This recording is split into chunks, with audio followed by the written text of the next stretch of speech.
되는데 이럴 때 부목사가 있어야 되는데 우리 김영환 목사님이 생각이 납니다. 어쨌든 우리가 일상생활에서 이렇게 예배드리고 만날 수 있다는 게 얼마나 큰 축복인지 모르겠습니다. 저는 그 팬데믹에도 살아남았는데 이번 감기가 얼마나 심한지, 특별히 우리 한구성 장로님도 지금 감기가 너무 심하셔가지고 지금 아직도 집에서 계시는데 목사님 목소리가 안 나와요 그러고 아주 난감해 하시더라고요.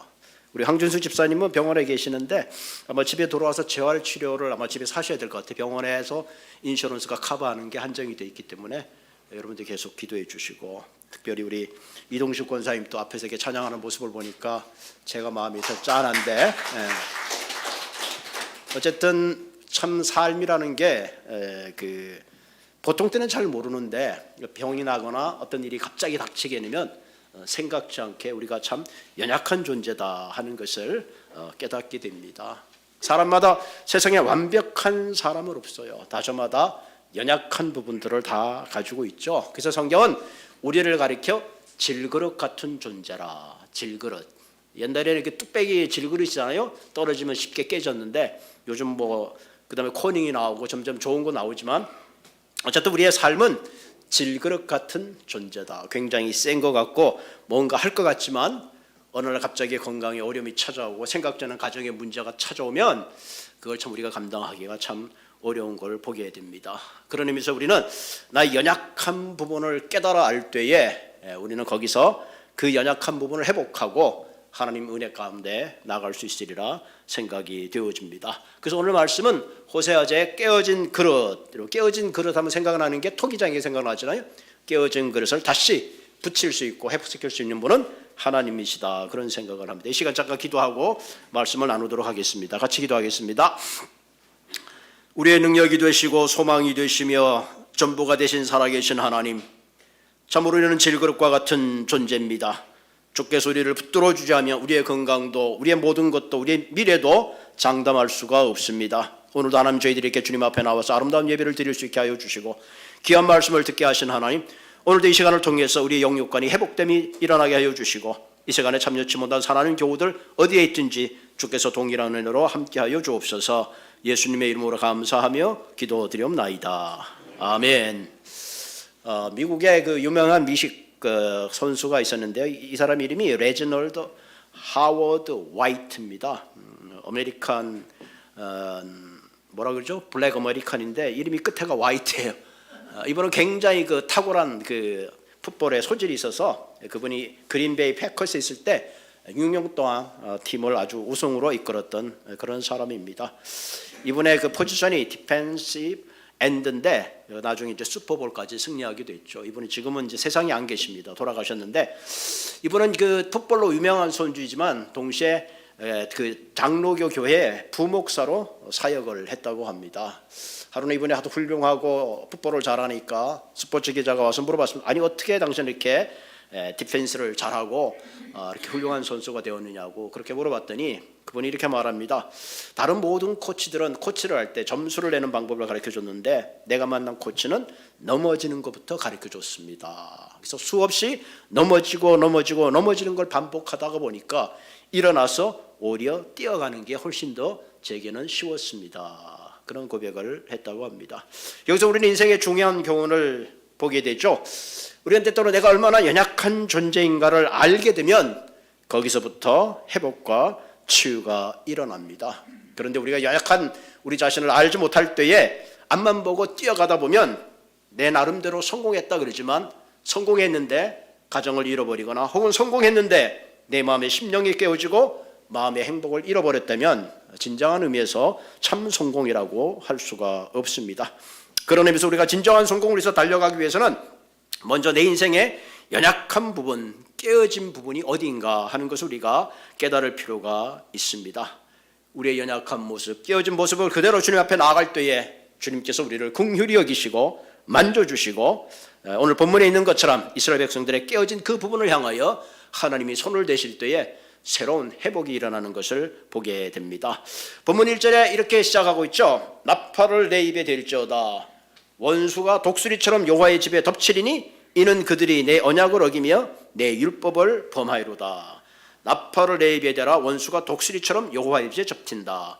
고대 사회에서 나팔을 부는 경우는 두 경우입니다. 첫째는 축제를 알리거나 전쟁의 승리를 알릴 때 나팔을 불었습니다. 두 번째 경우에는 국가에 큰 위기가 있을 때 경고성의 나팔을 불었습니다. 오늘 본문에 나와서 지금 나팔을 내 입에 댄다는 것은 국가에 큰 위기가 있음을 알리는 거죠. 마치 독수리가 뭘 잡는다 그럴까요? 독수리가 다람쥐? 아니면 두더지 새를 잡듯이 하루쿰에 지금 적들이 달려오는 국가의 위기적 상황을 이렇게 말합니다. 독수리처럼 여호와의 집에 덮는다. 여기서 여호와의 집이라는 것은 이스라엘 전체를 말하는 거죠. 지금 이스라엘 전체가 지금 잘못하면은 여호와의 집에 순식간에 나라가 국군이 흔들리는 그런 절체절명의 순간에 있다 하는 것을 경고하라는 거죠. 그럼 왜 하나님의 백성이 이와 같은 국가의 큰 위기를 맞게 됐는가? 그것이 1절 하반절에 그 이유가 나오죠. 이는 그들이 내 언약을 어기고 내 율법을 범함이라. 하나님의 언약을 어기고 율법을 범했기 때문에 결국 너희들에게 독수리가 마치 새를 잡듯이 지금 그렇게 다가왔다 이렇게 말하고 있습니다. 여기서 언약이란 말이 호세아에 전체적으로 흐르는 중요한 단어죠. 언약은 커버넌트죠. 다시 말하면 하나님과 하나님의 백성을 묶어주는 것이 바로 언약입니다. 언약. 그렇기 때문에 하나님은 그들이 범죄했을지라도 하나님의 그 언약 때문에 그들을 버리지 아니하시고 끝까지 붙들고 돌아오기를 간절히 기대하고 참는 거죠. 어떤 의미에서 우리가 호세아서를 지금 계속하고 있는데 호세아의 가장 중요한 부분이 바로 언약입니다.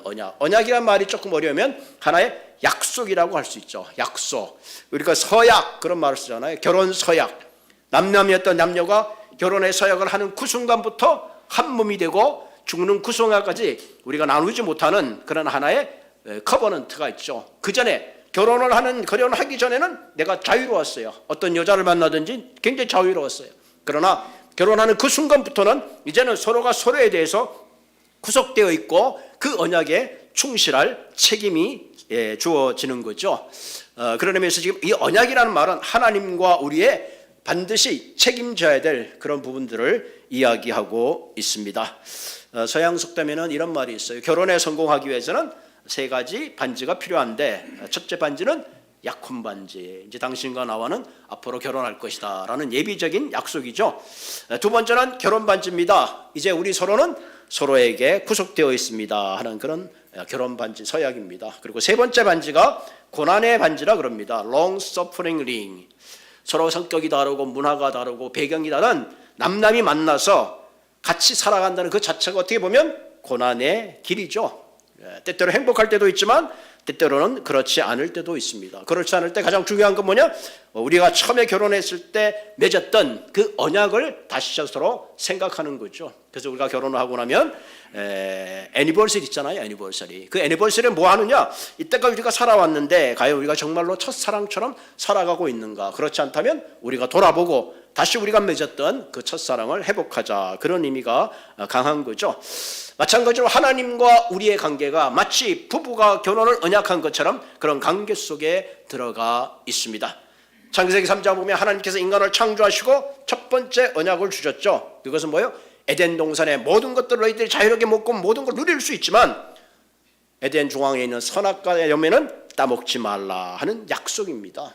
그런데 결국은 최초의 인류 조상인 아담과 하와는 하나님의 언약을 어김으로 말미암아 그들은 에덴에서 쫓겨나 버리고 축복의 땅이 엉겅퀴가 되고 결국은 가정이 파탄나는 그런 최초의 하나님 앞에 하나님을 떠난 인류의 모습을 우리가 보게 됩니다.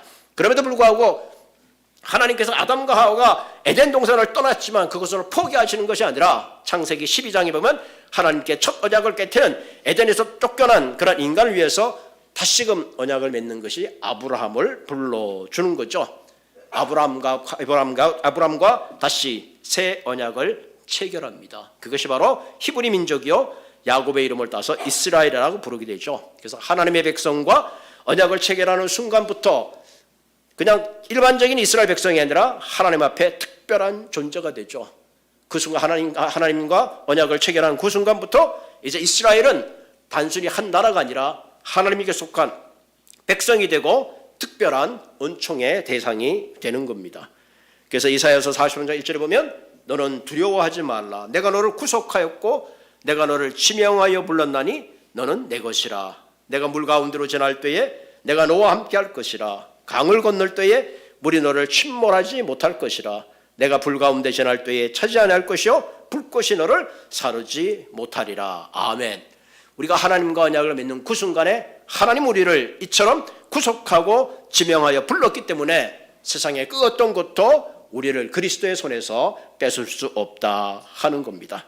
그러면서 하나님은 이스라엘 백성을 언약 맺은 백성이기 때문에 내가 너를 보배롭고 존귀하게 여기겠다 그러는 거죠. 자, 오늘 본문에 보면 이런 존귀한 백성, 이스라엘 백성들이 하나님의 언약을 깨트렸습니다. 하나님과 맺었던 약속이 깨어지는 순간에 그들은 율법을 범하게 된 거죠. 그 결과 3절에 보면 이스라엘이 이미 선을 버렸으니 원수들이 그를 따를 것이라. 언약을 깨트린 이스라엘 백성들에게 찾아오는 것은 선을 싫어하게 됐다 하는 거죠. 그래서 4절에 보면 그들이 왕을 세웠으나 내게서 난 것이 아니며 그들이 지도자를 세웠으나 내가 모르는 바이며 그들이 또 그 은금으로 자기를 위하여 우상을 만들었느니 결국은 파괴되고 말리라. 저들이 왕을 세울지라도 지도자를 세울지라도 하나님은 너희들은 나와 상관이 없다. 그들은 스스로 우상을 섬기고 파멸의 길을 가고 만 것입니다. 다시 말하면 하나님이 없는, 하나님의 간섭이 없는 민족, 개인은 결국적으로 엄청난 파괴의 결말로 무너지고 있다는 사실을 오늘 본문에서 우리에게 경고하고 있습니다. 그래서 7절 8절에 보면 그들이 바람을 심고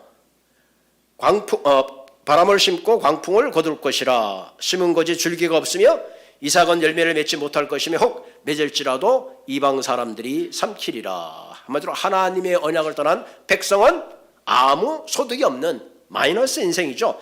열심히 사는 것 같은데 아무런 열매를 거두지 못하는 것입니다. 오늘날 지금 이스라엘 백성들이 너희들의 현 주소가 이와 같다 하는 거죠. 그래서 8절에 보면 이스라엘이 이미 삼켜졌은즉 이제 여러 나라 가운데 있는 것이 즐겨 쓰지 아니한 그릇과 같다. 즐겨 쓰지 않는 그릇 같다니까 worthless vessel, 이제는 쓸모없는 그릇이 되고 말았다 하는 거죠. 하나님과 언약 관계에 있을 때 하나님의 천민으로 특별한 하나님의 지키심과 보함 속에 있었는데 이제는 그 하나님과 언약을 깨어지고 자기들이 원하는 대로 우상을 숭배하고 자기들이 원하는 대로 갔을 때에 그들은 이제 민족의 웃음거리가 되어버리고 깨어진 쓸모없는 그런 백성이 되고 말았다. 그런 얘기를 하고 있습니다. 어떤 의미에서 우리의 인생도 이런 하나님의 경고를 우리가 한번 다시 귀담아 드려야 합니다. 저와 여러분들은 예수 그리스도를 영접하는 그 순간에 하나님 아버지의 자녀라는 특별한 권세를 누리게 됐죠. 그래서 요한복음 1장 12절에 영접하는 자 곧 그 이름을 믿는 자들에게는 하나님의 자녀가 되는 권세를 주셨다. 내가 예수를 믿는 그 순간부터 이제는 나는 하나의 어떤 한 사람이 아니라 하나님의 자녀로서 특별한 권세를 받은 특별한 자녀다 하는 거죠. 예수 그리스도의 피로 말미암아 우리는 하나님의 자녀의 권세를 입고 또한 영원한 하늘나라의 기업을 소유하고 누리게 된 겁니다. 그럼 반대로 우리가 하나님과의 관계가 금이 가게 되면 그 모든 사랑의 관계를 떠나가게 되고 결국은 하나님의 자녀로서의 권세를 잃어버릴 수밖에 없다 하는 겁니다. 그런 의미에서 우리가 다시 한번 오늘 본문을 생각해서 내가 정말 하나님과의 사랑의 지속적 관계를 잘 유지하고 있는가, 아니면 본문에 나오는 이스라엘 백성처럼 이제는 하나님 앞에 깨어진 그런 관계 속에 내가 신앙생활을 하고 있는가 하는 것을 우리가 생각해 보아야 합니다. 때때로 우리가 살다 보면 삶이 바쁘고 또 환경이 어려워서 때때로 우리의 심령이 깨어져서 하나님과의 친밀한 관계보다는 그 관계를 떠날 때가 얼마나 많은지 모릅니다. 그러면서 오늘 호세아서 말씀을 통해서 하나님이 이 아침에 저와 여러분들에게 다시 한번 깨어진 마음을 추스리고 하나님이 우리의 심령을 싸매어 주셔서 하나님과 맺었던 아름다운 축복의 관계를 회복하기를 원합니다. 그러기 위해서 오늘 본문에는 한 세 가지를 이야기하고 있습니다. 첫 번째는 첫사랑을 회복하라 하는 거죠. 첫사랑을 회복하라. 본문 2절에 보니까 그들이 장차 내게 부르짖기를 나의 하나님이여 우리 이스라엘 주를 아나이다 하니라. 지금 비록 부서진 깨어진 그릇과 같지만 언젠간 모르지만 다시 한번 우리가 여호와의 이름을 다시 한번 인식하겠다 하는 그런 고백을 하고 있습니다. 인식한다는 것은 재발견한다는 거죠. 하나님이 우리의 삶에 얼마나 소중했는가, 우리 민족에게 얼마나 소중했는가 하는 것을 인식할 때가 온다는 겁니다. 사람들은 때때로 너무 소중한 것을 잘 인식하지 못하고 살아갈 때가 있습니다. 가까이 있으면 언제나 가까이 있는 걸로 생각해요. 특히 부부 사이가 그렇죠. 늘 같이 그 자리에 있는 것 같아요. 그러나 어느덧 세월이 지나고 보면 늘 그 자리에 있는 게 아니에요. 뭐 혼자 있고 싶다고 좋을 때도 있지만 결국은 혼자 있는 것이 얼마나 힘들고 어려운가 하는 것을 나중에나 알게 됩니다. 그리고 생각하죠. 그때 좀 더 내가 잘해줄 걸. 그랬는데 이미 늦어버린 경우가 참 많이 있어요. 건강도 마찬가지죠. 우리가 매일매일 건강하게 산다는 게 얼마나 큰 축복인지 모르는데 그러다 건강에 문제가 생기면 심각한 수술을 받게 되면 이게 건강이 정말로 중요하구나 하고 그때서야 건강을 깨닫고 생각합니다. 사실 감기 별거 아니죠. 어떻게 보면 지나가는 거예요. 제가 그 감기약을 먹으려고 찾다가 보니까 그 집에 그 나이킬 사놓은 게 있어요. 그래서 먹으려고 이렇게 보니까 익스파이어 데이가 21년도 뭐 6월인가 그래. 내 속으로 어떤 생각이 들었는 거, 그동안 감기가 많이 안 걸렸었구나. 지금 가만 생각하니까 제가 감기 걸린 게 팬데믹도 한 5년 만에 지금 이렇게 걸린 거니까 뭐 5년에 한 번쯤은 내가 참아주지, 그런 생각을 했습니다. 사실은 건강한 것 같아도 뭐 감기 한순간에 막 오고 몸살 나고 어저께인가요? 어저께 먹고 나이키를 아침에 2알을 먹고 저녁에 2알을 먹고 자는데 옛날에 나이키 2알 정도 만만했는데 요즘 나이키 2알을 먹고 났더니 그 약이 아마 강했던 모양이에요. 밤새도록 잠을 못 자고 끙끙거리면서 생각하기, 이게 참 별거 아니구나. 뭐 골프공이 잘 맞네 안 맞네 그 2차적인 문제고 사람이 이렇게 한순간에 약해지는구나 하는 것을 생각했습니다. 그런 의미에서 우리가 매 순간을 소중하게 살아가는 것이 얼마나 행복인지 모릅니다. 그래서 오늘도 예배를 드릴 때 예배를 어떻게 해야 되나, 은퇴한 목사님께 미리 좀 예배 설교를 좀 부탁을 해야 되나, 어떻게 하나 막 고민하다가 아니면 뭐 그동안 찍었던 방송이 있으니까 방송을 좀 오픈할까 여러 가지 생각을 하다가 이런 생각이 들어요. 그래도 주일날 힘들게 찾아오신 분들에게 내가 할 수 있는 게 뭔가, 그리고 그래 말씀은 같이 나누자. 하나님께서 내가 설교하는 동안은 감기 바이러스가 전발되지 않도록 지켜주시겠지, 그런 마음으로 나왔습니다. 어쨌든 간에 매 순간 내가 누리고 있는 일상의 삶이 우리에게 가장 큰 축복이다 하는 겁니다. 그러면 우리가 때때로는 우리의 삶에 실패하고 깨어질지라도 하나님은 우리를 불쌍히 여기시고 우리에게 다가오십니다. 실제로 호세아서를 지나서 이스라엘 백성들이 바벨론의 포로가 되었습니다. 바벨론의 포로가 되어서 그들은 그발강가에서도 포로로 간 그들이 검은고를 걸고 노래를 부릅니다. 그때 통곡하면서 부릅니다. 왜 우리가 미처 하나님을 알지 못했을까? 우리가 하나님을 미처 제대로 알았더라면 우리의 백성이 바벨론의 포로가 되어서 이처럼 애가를 부르지 않을 텐데 하고 통곡하는 모습을 나중에 우리가 보는 겁니다. 나중에 봅니다. 마찬가지로 우리가 우리의 삶에 모든 삶 속에 일어나는 모든 것들을 우리가 감사하고 소중하게 생각하고 살아가는 그것이 얼마나 소중한가 하는 것을 다시 한번 깨닫게 됩니다. 두 번째 우리에게 필요한 것은 영적 취약입니다. 영적 취약. 우리가 하나님의 자녀가 되는 것은 우리의 힘으로 되는 것이 아니라 하나님의 놀라운 은혜 가운데 우리가 하나님의 백성이 되고 하나님의 자녀가 되는 거죠. 여러분, 내가 하나님의 자녀가 되어서 힘쓰고 애쓴 건 없어요. 그러나 중요한 것은 하나님께 나와 계약을 맺은 그 순간부터 내가 하나님의 자녀가 되었다면 이제는 하나님의 자녀다운 삶을 살아야 되는 것이 우리의 책임입니다. 다시 말하면 어린아이가 뱃속에서 태어나서 엄마하고 태어난 순간부터 이제 그 어린아이는 엄마의 젖을 먹고 앞으로 한 사회에 있어서 든든히 서갈 때에 부모로서 뿌듯함이 있는 것 같이 우리가 하나님의 자녀가 되었으면 이제 하나님이 원하는 자녀다운 삶을 향하여 가야 합니다. 그런데 오늘 3절에 보니까 이스라엘이 이미 선을 실었으니 대적이 저를 따를 것이라. 선을 실어버렸다는 거죠. 하나님의 본성이 선함이죠. 거룩함이시죠. 신실하심이고 의로우신 분인데 결국은 하나님을 떠난 이스라엘 백성들이 추구한 것은 선을 싫어하는, 하나님과의 관계가 부담스러워지고 그것이 깨어지는 불행한 현상을 이야기하고 있습니다. 아담과 하와가 범죄했을 때 하나님께서 아담과 하와라 부르실 때 그들은 하나님이 무서워서 숨었다는 거죠. 그들의 선한 취향이 사라지고 만 것입니다. 우리의 마음속에 하나님의 관계가 바르지 않고 세상 것으로 가득 차게 되면 거룩한 영적 취향으로 살아가는 것이 아니라 결국은 육체의 소욕을 따라 세상을 따라 살 수밖에 없습니다. 그래서 갈라디아서 6장에 보면 육체의 소욕은 성령을 거스린다는 거죠.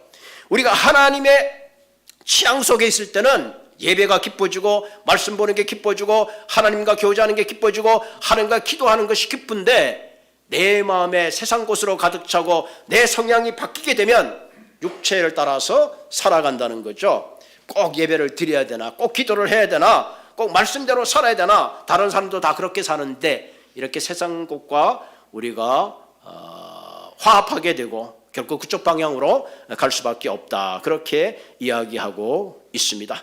그러면 무엇을 하든지 가장 중요한 것은 하나님의 자녀가 되는 그 순간에 우리의 취향이 말씀, 다시 말하면 하나님의 거룩함으로 채워질 수 있어야 합니다. 내가 하나님의 거룩함으로 내 성향이 채워질 때에 우리는 우리도 모르게 선하는 것을 기뻐하게 되고 사랑하는 것을 좋아하게 되고 섬기는 걸 좋아하게 되고 결국은 선교지를 향하여 우리의 마음을 드리게 된다는 사실입니다. 그런 의미에서 이 아침에 우리가 다시 한번 생각해 봐야 될 것은, 과연 나는 나의 영적 취향은 어디에 있는가 하는 겁니다. 테니스를 좋아하는 사람은 어디 가든지 테니스에 가서 테니스를 치려고 애를 쓰는 거죠. 마찬가지죠. 우리의 신앙의 성향이 하나님의 거룩함을 따라간다면 우리는 어디 가든지 주님과 동행하는 것을 기뻐하고 주님의 말씀을 기뻐하고 주님과 함께 있음을 기뻐할 수 있다는 것입니다. 그런 의미에서 오늘 아침에 다시 한번 이 말씀을 생각하면서 나의 신앙의 취향은 어디에 있는가, 그것을 우리가 자신에게 냉철하게 물어보는 그런 시간이 되기를 바랍니다.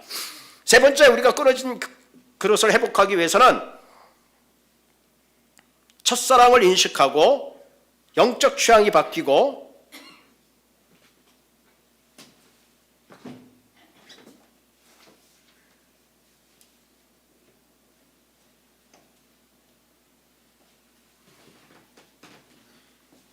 마지막으로는 본래의 위치로 돌아가야 된다 하는 겁니다. 본문 4절에 보면 저희가 왕들을 세웠으나 내게로 말미암아 난 것이 아니며 지도자를 세웠으나 내가 모르는 바이며 자기들 위하여 은과 금으로 우상을 만들었다.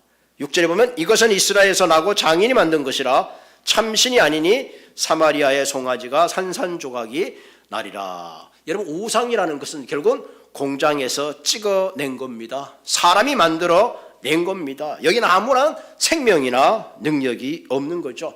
그런데 이스라엘 백성들은 여로보암 1세 시대 때 금송아지를 만들어서 사마리아에 세워놓고는 이 금송아지가 여러분들을 애굽에서 구해낸 하나님이라고 그렇게 경배했습니다. 말이 되지 않는 거죠. 그래서 하나님께서는 너희들이 내게로 돌아와야 된다, 본래 위치로 돌아오라고 말씀합니다. 우리가 18장에 보면 토기장이가 그릇을 만들다가 잘못되면 그 잘못된 그릇을 파상시키죠. 그리고 다시 새 그릇을 만들어주는 모습을 보여줍니다. 그리고 이스라엘 백성들에게 마치 너희들이 토기장인 내 손에 붙들려 있는 그릇과 같으니까 너희들이 회개하고 내게로 돌아오라, 그렇게 말씀합니다. 하나님은 오늘도 우리들에게 이런 말씀을, 이런 메시지를 우리에게 전하고 있습니다. 우리가 하나님의 손 안에 붙잡혀 있을 때에 비록 우리가 깨어지고 연약하고 깨어졌을지라도 하나님은 다시 우리를 회복하시고 새로운 삶의 출발의 기회를 주신다는 사실입니다. 우리 모두는 연약하고 깨어지기 쉬운 존재들입니다. 때때로 감정적으로도 약할 때가 참 많이 있어요.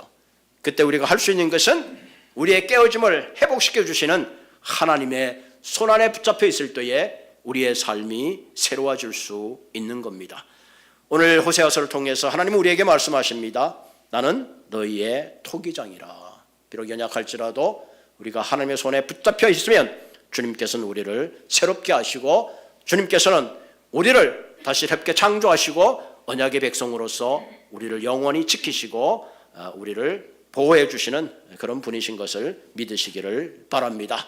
그래서 오늘 말씀을 다시 한번 생각하면서 이 시간에 우리의 깨어진 마음, 상한 마음을 주님께서 회복시켜 주시고 우리의 삶이 어떤 환경에 처할지라도 주님께서 나와 함께 할 때에 우리가 승리할 수 있는 그런 삶이 되기를 주님의 이름으로 부탁을 드립니다.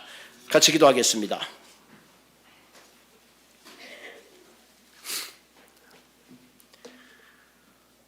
좋으신 하나님, 우리는 참으로 연약합니다. 조그만 환경이 있어도 우리의 믿음이 흔들리며 조그만 상처만 있어도 서로 헤어지고 나누어지고 분낼 때가 참 많이 있습니다. 오늘 이 시간에 하나님 호세의 말씀을 통해서 다시 한번 우리 한 사람 한 사람이 주님 앞에 바로 서게 하여 주시고, 무엇보다도 하나님의 첫사랑을 회복하며, 무엇보다도 하나님 우리의 삶의 영적 취향이 세상의 취향을 따라가는 것이 아니라 말씀을 따라가는, 진리를 따라가는 거룩하고 선을 기뻐하는 그런 삶이 되도록 주님 인도하여 주옵소서. 때때로 하나님 우리의 마음이 우상을 향할 때가 참 많이 있습니다. 눈에 보이는 것을 따라갈 때가 참 많이 있습니다. 그러나 더 중요한 것은 믿음을 따라가 살아가는 저희들이 되게 하여 주시고, 오늘도 나를 위하여 끊임없이 사랑의 눈길과 능력의 팔로 붙드시는 그 주님의 손을 의지해서 하루하루 살아가는 우리 모두가 되게 하여 주시옵소서. 이 시간 하나님 우리의 육신적으로 연약한 질병을 주께서 치유하여 주시고 새롭게 회복시켜 주시며, 다시 한번 우리가 연약하지만 주님 의지할 때에 주께서 우리의 삶 속에 늘 보호하심으로 능력 가운데 함께하여 주실 줄을 믿습니다. 예수님의 이름으로 감사하며